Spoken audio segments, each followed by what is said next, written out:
Hello, I'm Paul Galt. I'm a lifelong season ticket, or not season ticket holder, lifelong supporter of Nottingham Forest. Welcome to our podcast, which is called Separated Water, and this is episode 6. I hope you enjoy it.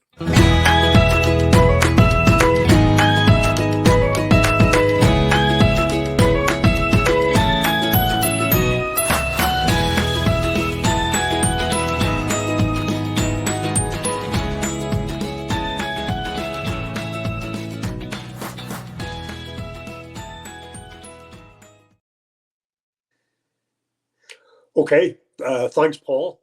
My name's Colin Campbell. I'm a Spurs season ticket holder, usually from Drumahoe in Northern Ireland, but coming to you from, believe it or not, from Banff in Canada today. We're having a holiday. The weather here so far is good. I'm a little bit jet lagged, I think, so I may not know whether I'm blowing up our stuff, so please forgive me today. But anyway, just a reminder that our podcast is for absolutely everyone. Although, given the subject matter, it's probably of particular interest to those of us who live in the Emerald Isle, north or south, who support a team in England. Not necessarily Premier League, but probably most people do. So we want to hear from you. Any points you have, any comments you want to make on the podcast or anything really. And particularly those who maybe support a team that you maybe think nobody else actually follows. We'll be very grateful to hear from you too. Okay, Paul, your puzzler for this week. Just by way of explanation, we were meant to have a guest on tonight, Kevin Kelly, who's a Man United supporter. Had loads of nice financial stuff researched, but it'll all keep to next week, so there's no problem. And I apologise, we're coming to you just to tie in with what you're doing, Colin. We were meant to be going live at 7:30, which is probably what we're going to do from now on, is around 7 o'clock, 7:30, because I've got some feedback of people saying that they can't really get involved in the comments while they're at work. But in the evening time, they probably would be able to do it. So, Yep. So you're in Canada. What is it to say about Canadians? They're Americans without guns. Well, that's a good way of looking at it. It is strange sometimes because the accents are so American, but everything else really isn't. They're lovely people, I better say that. They have appetites like Americans, I can tell you. It's 10 o'clock in the morning here. I've just had my breakfast. I've been up. I didn't sleep that well. Still the excitement of the whole thing. We're in a Buffalo Mountain Lodge in Banff, which is very authentic. You feel you could reach out and touch the mountain. The air is clear, which is great. And I've just had a big feed and about 3 coffees. So don't be falling asleep. I know. I'll try not to. Don't be falling asleep. Okay. Well, Paul, well, I set my brain going. What this week's puzzler? The puzzler for this week is we were talking about one club players. Duncan Ferguson, I thought he only ever played for Everton in the Premiership. If you know it, Colin, don't shout it out. No, I'm not shouting it out. But Duncan Ferguson was almost a one club man in the Premiership. He played for Everton, left to go to another club, and then come back to Everton again. Yeah. I didn't know that.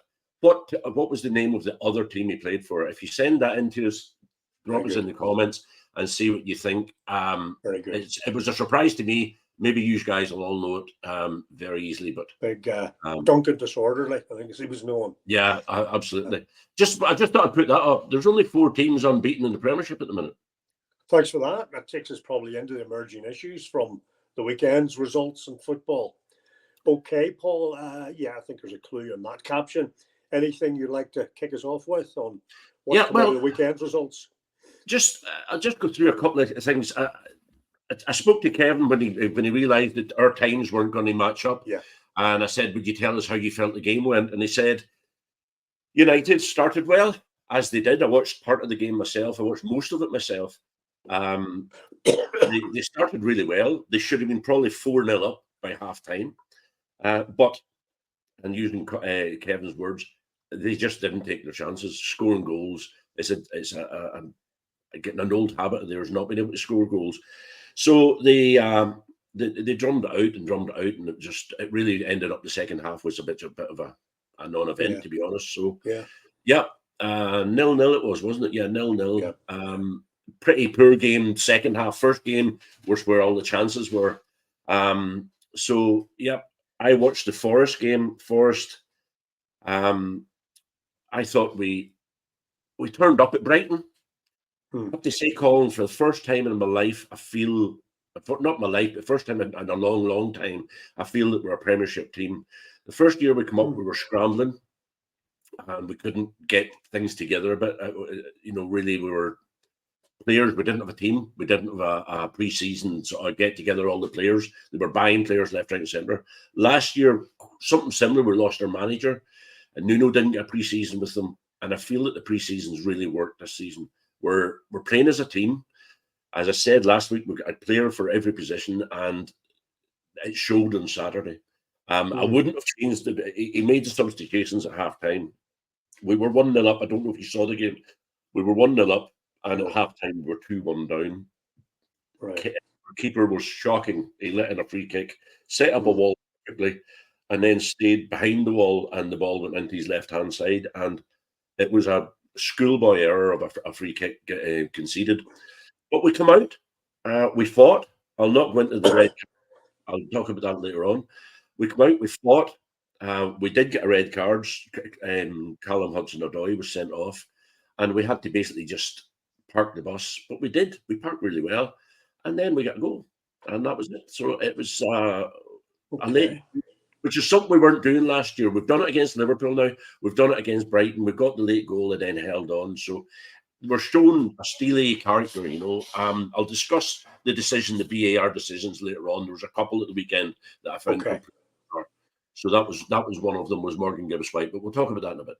Okay, so a good emerging issue there is for you to really say that Forest are not a Premiership team. I think so. Yeah, I think so. They're showing their depth and strength. Yeah. There was a sequence of 2 away games. Liverpool away and Brighton away that on paper would have looked extremely difficult, and yet they've taken 4 points. Which is certainly very good. Okay. Any comment on Brighton? I thought Brighton. I think Brighton are a good team. I think they're a very good team. I think they'll be up or about there if they're not in the top 6. Yeah. At this stage, I'm starting to hope we're in the top 6. I don't know if we're capable of it or not, but there's a long way to go. I know, but I'll just show you. There's the top 10 after week 5. Put up the full screen. Thankfully, you went down to 10. Yeah, we're up to 10. You're up to 10. There we go. You never know. But Colin, you're shaking your head there, and I know myself that it's unlikely to happen that we get a European place. But we played 2 top teams, Brighton, and we played Liverpool. Sorry, I wasn't shaking my head at Forest. No. All right. I thought you were shaking it. I thought you were shaking. No, I'm too old and smart to know not to do that. Yeah. And by the way, I want to ask you a question. This is for you. Okay. And I'll not tell you the name of the team the guy plays for, but I was in the company of a guy on Thursday night, delusional. And I told him I'm going to be discussing this today. He believes that his team is the best in the world. Who do you think is the best domestic team in the world at the minute? Be honest. Well, probably Real Madrid. Right? They win the league. Then it's couldn't hard argue to know with because Manchester City have to be up there too, and they're playing more. I would argue that they're on a season basis, the games they play are more difficult than those played by Real Madrid. No offense to the Spanish league, but I think Barca and Real, and possibly Athletic and a couple of others, are strong. But I think that the bottom teams in England are stronger than the bottom teams in Spain, right, in my opinion. And I think their financial strength comparatively would bear that out. Who did he come up with? Well, but I'll just say to you, I think Bayern Munich, although the league's weak in certain areas, he's a supporter of your favourite team, Arsenal. Sitting watching the match on Thursday night. Best team in the world, best centre back in the world, best keeper in the world. Ended up being the best draw in the world on Thursday night. Talking. That's what I just keep talking that way, guys. Good luck with that one. We have a comment in there from Coach Cal. Please don't talk about United. Sorry, Cal. We have to. We'll show you where you are there. You're not just quite in the top 10 yet, but Cal, you're going to come good. You're going to come good. These always do. I think that you'll get your rhythm. I'd be interested to hear from any United supporters. Do you think you're going to keep your manager? Do you think he's going? Yeah. Do you think Deitch is safe now, Colin? Or is his? Well, I've kind of my emerging issue. A couple of them really, probably one is about Everton with the ownership. issue, if they can do that quickly and get a January transfer window in place, Yeah. I think it's the only hope to have. I fear for Sean Dyche. I have a lot of time for him. One of the few English managers in the Premiership, but I've already read a couple of rumours. I think they're, new owners come in and they kind of want to put their own stamp on it. We've seen that in the Football League with teams like Birmingham sacking a good manager and bringing in Wayne Rooney, probably also a good manager. There's now with Plymouth, heavens above. And Southgate has been mentioned.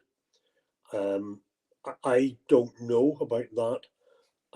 I tend to feel, as I've said before, over the last for Everton or United, Southgate. No, Southgate for Everton. This is the latest thing. Now, well, he was chatted about. He was talked about for the Man United. He talked about for anyone where a manager's under threat, he will be the one hovering above them. Yeah. I'd say if you were wanting a manager to get you out of trouble, you'd probably go to the likes of Sean Dyche. Maybe not Gareth Southgate, but they're probably already planning for the future. And Southgate, ex-England, is very attractive. It's a marquee name. Sean Dyche is more of a, Coach Cal says Ruud will have the job by January. Ruud, I think he was brought in there for a reason, to look over his shoulder. We've discussed that. I would tend to agree with you. But and thanks for the chat, guys. Keep it coming. Here, one final question, Colin. I didn't mention this to you earlier. We're going to chat about it. West Ham. Do you think West Ham are regretting getting rid of David Moyes? Maybe not. I think that they wanted a change of style, and they're very seduced by the guy. I'm not going to try to pronounce his name. He was with Wolves. He was regarded to have done well at Wolves, and he left because he says he wasn't given.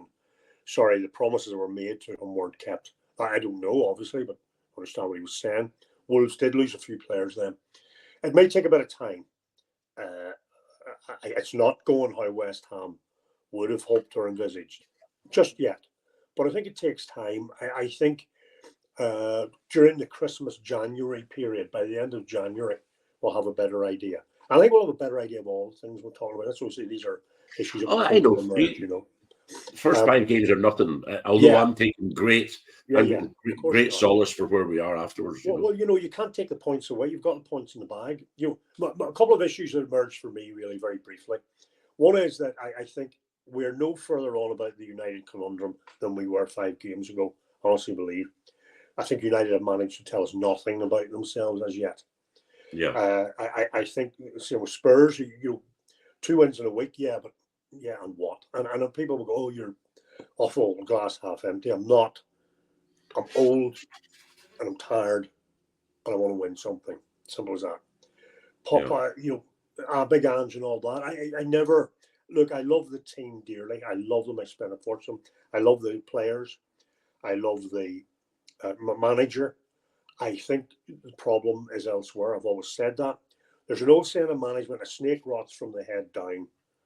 And I think that's where where we possibly are now. The talk of a buy-in, I don't know. I'll say no more about that today. Probably plenty of weeks to do that. A couple of other emerging issues are Arsenal, the business. I think they produced a side of themselves against Spurs and against City, which tells me that they are. Yeah, I agree. It was a statement that I used last week, where teams can find a way to win. Now that be find a way to win or find a way to draw.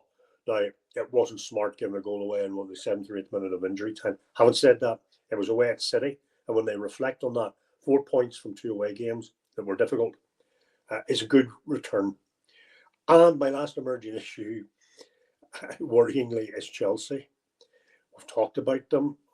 They're going to come good. They're looking good. I said they would come good. If you recall, if you go back to the podcast, I just wish it hadn't been so soon. As they say in Hollywood, they're locked and loaded, and I'm telling you now, they have the capability of scoring goals. They're top 4 all day long, all year long. They're going to be top 4. They're looking good. And my brother Jackson's scoring goals. Yeah, for fun now. So as probably well. get a Chelsea fan on soon. I hopefully will be away that week. But anyway, okay. So that for me are some of the emerging issues and some of the things we just. One thing you said there. that I wanted Yeah. to correct you on was that you said once you've got points, they can't take them off you. They did last year. Oh, well, Anyway, yeah. Well, yeah. I'm not thank sure you for about that the- at all. Oh, thank you for the correction on that. That's absolutely true. Yeah, And that is a good and point. and And that will come up in weeks to come, obviously, with the Man City thing going on. But before you get said about that, we could move on. yeah, Our predictions are. Could you put? Were you able to put up the top 10 again? the top 10 are Yeah, I there. mean, we were Aston Villa. Or I don't think I had them in there. I had Man United, who, and I talked them down. I talked them about 8. So they're where they are. Forest, we both had in bottom half. Newcastle probably, are okay. Although they did lose at the weekend, and maybe a wee bit of reality coming in there. Probably the old faithfuls are stacking up at the top. Down at the bottom, Wolves. I like Gary O'Neill an awful lot, but it's not looking too good. Ipswich are better than I expected. Only 3 points, So for my predictions, only one of them is there at the minute. So Yeah, long way to go. But I just feel when you look at West Ham, 2 years in a row in Europe, won a cup. The fans wanted him out, David Moyes out, and now they've got their wish, and they're sitting rock bottom at the bottom with joint bottom with 1 point. It's this, this thing about I think about your foreign managers, if you will. Foreign managers who aren't from the United Kingdom or Ireland, okay? They must be better. Maybe they are, maybe they're not. But the proliferation of them over the last 20 years, I think, has killed the supply of local managers to a large extent, and it gives them. They do seem more professorial than our own guys. Sometimes the way they talk, or maybe it's the accent or the way they pronounce certain words in English, it makes them sound more intelligent than we do, frankly. Yeah. Whether they are or not, I don't know. I'm not sure. You hear them chatting there. The world, the Mourinhos of the world, the Klopps of the world, obviously add a lot to that. The trophies have won, and fair play to them. But Well, a comment in there from Kevin, who's meant to be with us. He's on a run. He can't do it. Wait until Chelsea starts Sancho. The goals will dry up, lads. I don't agree. I think he's playing well, and I think he'll actually come good for you. I think he's going to come good for Man United. From what I've seen of him, very impressed. Very impressed. Very good. Very good. Yeah. To answer your question, sorry for a waffle on. I don't think West Ham are regretting Moyes at the minute, but like a couple of other teams, maybe December, January, we'll need to see where they are. I always think of West Ham are being realistic, and I know a number of Iron fans. They largely are. I think West Ham will pitch themselves for a cup this year. I think they'll have a go at a cup, and I admire that and I endorse that. That's what I would like us to do. Okay. Okay. We're moving on to Emerald Eye. We've got somebody first for. Yeah. Kevin Kelleher, the Liverpool goalkeeper. Can we say goalkeeper or reserve goalkeeper? And that therein lies the issue. Cork born, Paul. Yeah. I think 25 years of age now, so he's no spring chicken in that sense. Some of the things about him, he scored a penalty in the League Cup final, so he's obviously confident enough guy. I think he's a very good goalkeeper. I think he's the business. He's an international already. Things I like about him, he's a good scrambler. He's not afraid. He will come through players to get to the ball. And it's probably a problem for him is, of course, that he's back up to a legend, probably our legend in the making, Alisson. He was also, believe it or not, from the Spurs connection, the unused substitute in the 2019 Champions League final, the result of which escapes me just at the moment. He's under contract to 2026, and probably from Emerald Eye's point of view, it's nice to be able to celebrate somebody in such a high position, i.e. playing for Liverpool in big matches and internationals. And really, what does he do? It's a hard one. He was linked with Forest. Well, Forest were linked with them. He wasn't linked with Forest. Not sure whether Liverpool didn't want to let him go. I don't know what happened, but at the close of the transfer window, Forest were certainly sniffing around because I think that's the one way we need a striker. And on that, we've only announced 24 of a squad. We've left one position clear. And I think that's for striker. I think they've got their eye on somebody for a striker who's obviously outside contract, but we'll wait and see how that develops. Back to Kelleher, he started for Liverpool on Saturday or Sunday, was it Saturday? Yeah. I think he played well. I just watched the highlights. He distributes the ball incredibly well. And is he going to sit there and just accept second place? I don't know. I think he's better than that. I think he should get a first position. And waiting and Alisson recovering, maybe he'll prove himself in that time. I don't know. Yeah, well, here's hoping. You know, goalkeepers, I think, if they're not playing in the Premier League week in, week out, do lose something. I do believe that. I think, you know, I don't want to name any names, but I think there's evidence for that. I admired Ramsdale for leaving Arsenal and going to Southampton, a player who gives me the yips normally, but I applaud what he's done. People tell me I'm wrong. I happen to think he's at least as good as Raya, but what would I know? But that may be a dilemma facing this guy, Keegan, in the future. But I wish him well. Yeah. And Emerald Eye says, "Well done, son." And well done, indeed. Keeper lit. Yeah, well done. Who do you think is the best keeper in the league at the minute? I know I'm off the hit with that, but it's just Martinez. Yeah, I mean, probably. You know, he's probably more shots to save. It would be also. I think when Alisson's playing, he's good. Now, what's good about him? Against United, nothing to do, and then all of a sudden produced a couple of great saves. I always admire that when you kind of have to keep that level of concentration going. You know, the Martinez of the world had, I think, more shots to save. They're very, very good scrambler, good shot stopper, commands the box, all of those things. Probably on edge, because a couple of the others probably just sort of lost it a wee bit. So yeah, we'll go Martinez just at the moment. Yeah. Aina had an amazing second save, a double save on Saturday or Sunday. Was it again Saturday? You watch so much football over the weekend, you'd lose track. But just looking at the thing, there were a few in there about Kelleher. Kelleher was a striker for Marine Mahon in Cork League, hence why he's good with his feet. Right. Okay. Well, yes, Kevin. And then there's another one from Kelleher's definitely top 10 club. I agree with that, Cal. Definitely, he's a top 10 player, and I don't think he'll stay. I don't think he'll stay with Liverpool as a second keeper. I think he'll move on. Well, Emerald Isle will keep following because we're great to see the players from the Emerald Isle doing well. That's part of our focus, and we'll continue with that, and we'll keep an eye on him. And although he plays for Liverpool, you know, we'll wish him all the best. Okay. Just a reminder there about the question, Duncan Ferguson. Please don't Google, guys, if you're looking at it. And I know a lot of you watch this retrospectively and put in your comments retrospectively. Send them into us. It's always interesting. We know that you're doing it. We're an average between the live as it goes out and then when I upload the other one, we're getting an average of about 80 or 90 views every week. So thanks for that. So everybody's very quiet and very silent on it. Please send us in your comments. Take part with us. That's why we're here. We want a bit of crack. So we'll give you that at the end anyway. Okay. Fantasy League. Well, I actually I'll put it up. And I'm going to put it full screen, Colin. So I'll just do a bit of talking there. Tim Houston, who was our first guest on Separated by Water, is sitting in the league, 393 points. I can't get points. I just can't. I'll show you where I am in a minute. Shane Robinson was Sun in 60 seconds.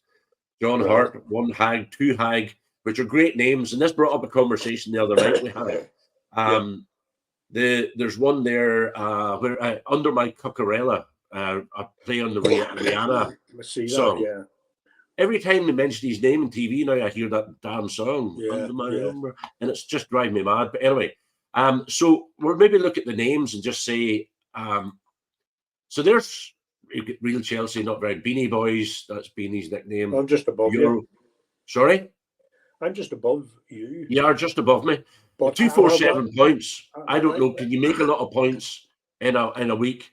I played one game fewer as well. You know, you have. But I was very unlucky in that Of course you were. No, well, I had your man that's away to Saudi. I always forget his name. Tony. Played for Brentford. Tony. Had him in for my striker at the beginning. He didn't play. Brought him out. Ollie Watkins, put Ollie Watkins in. He didn't score. No. Bring him out again. Scored. Put in Salah. Forrest locked them down, thankfully. But then again, I didn't get Salah no points with him. Then Morgan Gibbs White on Saturday gets sent off. Can't get a break. I can't get a break with it. But what I was going to say there, Colin, will be after you. I was saying, keep going on like that. Spurs will be looking for you. Yeah, as a selector. I think we're both going to get a vote of confidence from our respective chairmen at the minute. Yeah. But what I'll do is, I was just looking at all the names. If we maybe majority of people that are on here are in the league anyway, stick up who you think's got the best name for it. There are some interesting and funny names there for it. Very good. Yeah, good. Okay. Will I moan now, will I? We're going to note of concern. Well, back to VAR. Okay, let's go. Note of concern. We managed to get into episode 5 and hardly a mention of VAR. VAR this week, well, there was two. One, your keeper was a yard outside his box.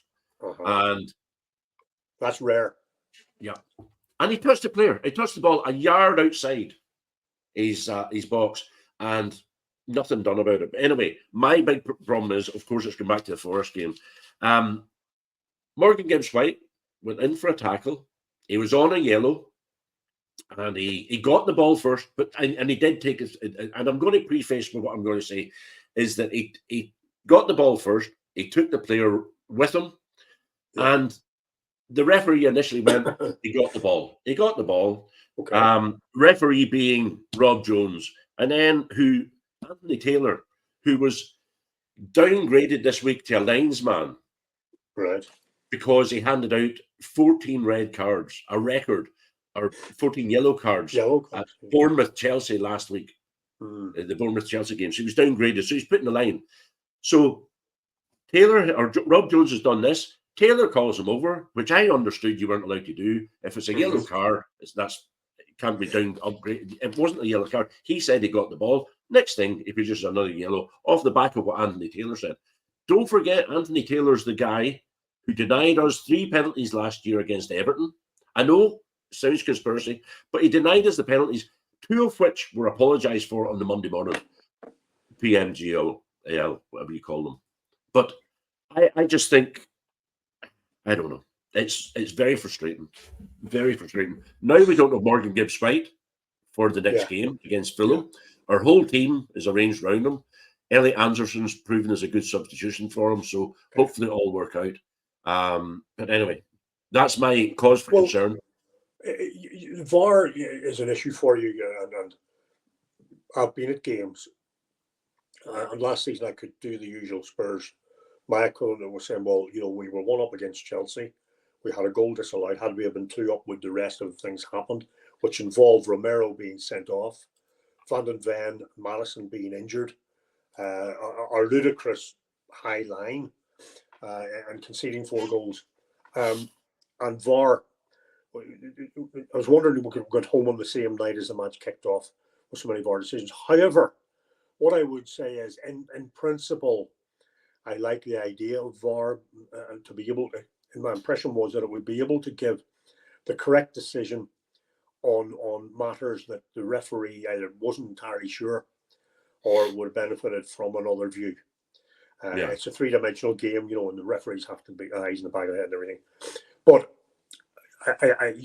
there are what it's highlighting probably is, as you've said, where referees are making mistakes.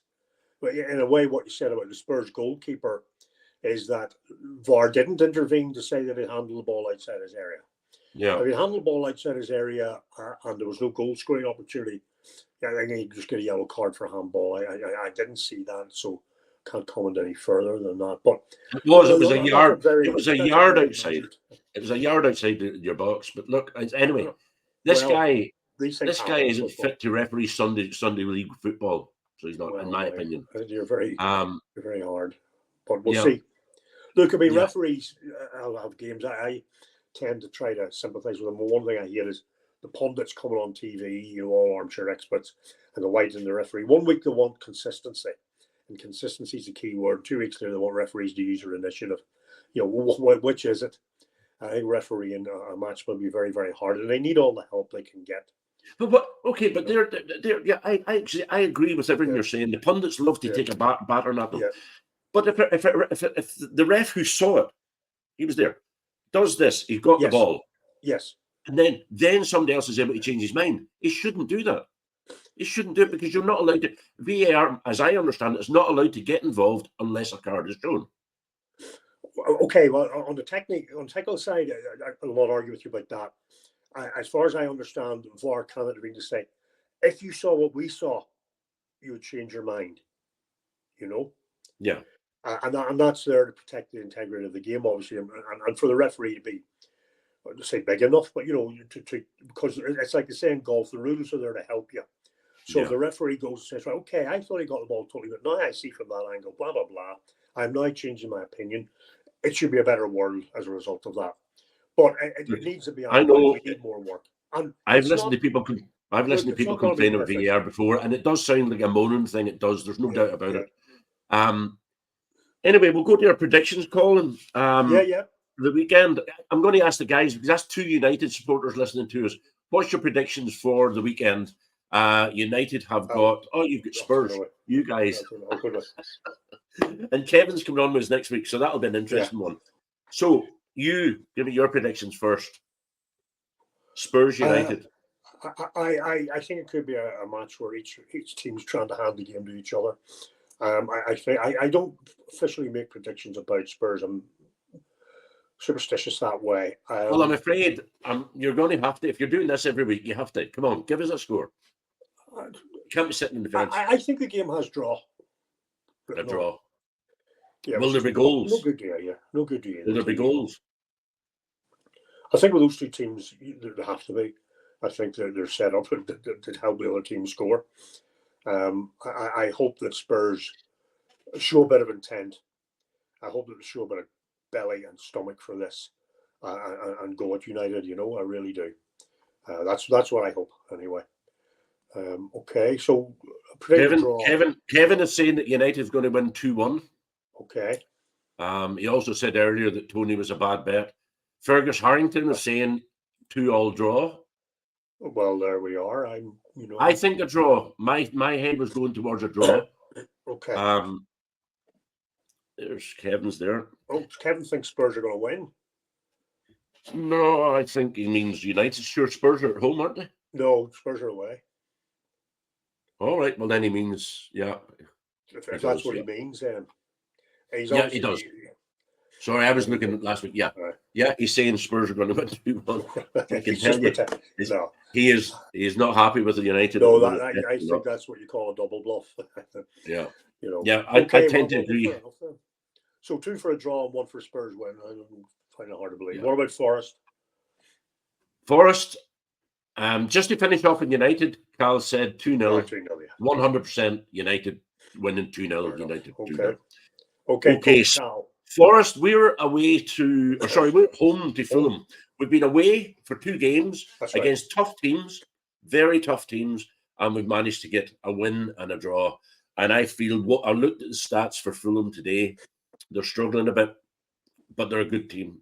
They've got the one at the weekend, they beat Newcastle at the weekend, and I think they've been promising to do that. I think their performances have been better than the results. Yeah. I think Marco Silva has had a number of years now to get it right. Now, they're always in danger of losing players, but Fulham are one of those teams you couldn't dislike.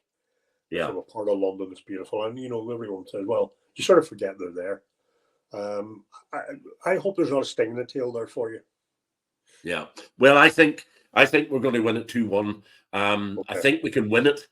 I'll be honest with you. I'm not. I don't want a point at the minute. I want the 3 points on Saturday and keep ourselves cemented up there above trouble. I go for draw for me.